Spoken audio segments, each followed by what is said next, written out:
Hey guys, TJ here in the Pocket Door showroom. I want to talk a little bit about a new display that I had made. This display is made to assist with people in the field on how to trim out one of our pocket door frames. So I have 4 different applications here.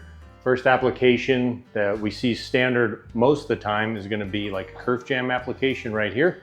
So you have regular pocket door frame, you have a 3/4 jam, and then you have a drywall corner bead that dies in to this jam right here.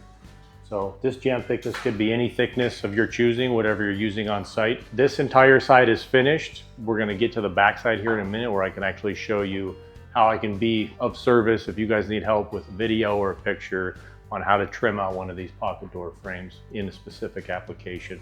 So you have your kerf jam application, you have a jam with casing application, you have an arch radius one. This could be flat arch or a full arch.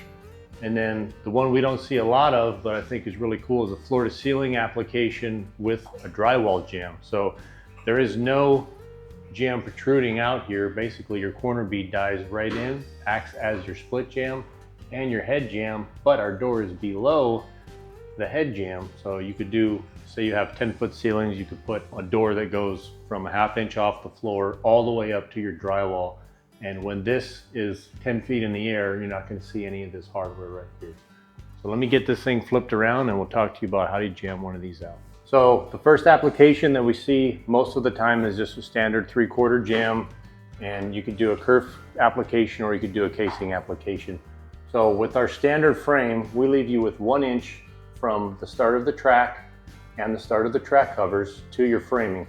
This 1 inch is used for a 3/4 jam material and your 1/4 inch shim space. The split jam side and the head jam have no shim space with them at all. So these are measured exactly so that when you put a 3/4 inch material, you're gonna end up covering the top 1/2 inch of the door, and you're gonna have a perfect reveal on the pocket side. This is the bare framing side, and this is what your door should look like before you put your jam on. Your pocket side and your head jam. You should see a little bit of the door below your head track covers, and the back of the door should basically be flush with the front side of our poplar. We don't have any shim space, like I said, on the split jam or the head jam. That's a direct nailer. So these are all measured out for your jam thickness, your application. This application right here is our floor to ceiling door, and the same thing applies for 3/4 jam on the head and the pocket side. We have no shim space on our pocket jam, and we have no shim space on our head jam.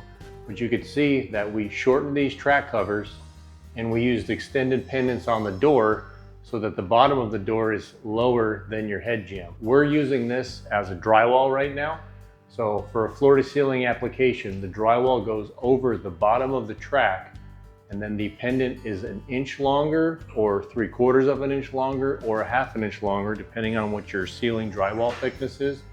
And that gives you this reveal where your door is just underneath your drywall. You can see a little bit better from the other side. You know, this is a really unique application. It looks very sleek. On our arch pocket door frames, there's 2 ways that you can do your jam applications on these. And the most common and the one that we recommend is to do a 3/4 jam on the pocket side all the way around our arch track covers, and then actually continuing it on the closing jam. So most of our applications do not have an applied stop on the closing jam.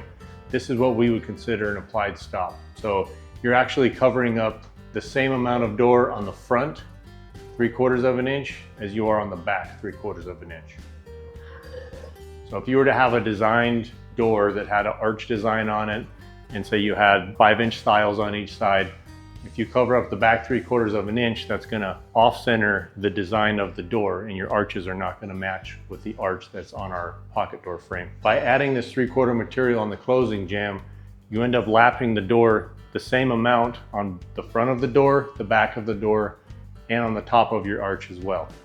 So when you're doing an arch frame from us, we're gonna provide you with the LVL header assembly, track and hardware, steel frame, and then this MDF is cut out to the exact radius that you tell us when you order your frame.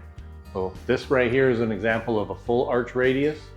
And obviously if you could picture it, if your door had a full arch design on it, you know, say you had a stile here that came up and then you had the arch and the stile here, If you were to cover up the back 3/4 of an inch of your door, it would be off center. So this is the most common application that we recommend for an arch door, is to have a full 3/4 wrap on the pocket side, the head, and on the closing side. We also offer 3 different sizes of T-guides. If you have a frame that, say you're doing a remodel and you're going on top of finished flooring, we could always give you a custom floor guide that's only 1 inch tall. This would allow you for basically a 1/2 inch clearance from the bottom of your door to your flooring. Our standard T-guide is 1.5 inches tall, and this is for flooring that's roughly 5/8 to a 1/2 inch thick. This would leave you with about 3/8 to a 1/2 inch gap underneath your door. And then if you have a thicker flooring going in, or you're doing a self-leveling or a lightweight, we have a 1.25 inch clear T-guide, where you get a welded T-guide that gets your door 1.25 inches off of the subfloor. So when you tell us your application, we build this frame exactly how you need it. So all you have to do is install the frame, install the floor guide. You can drywall immediately and hang your door when the doors are ready.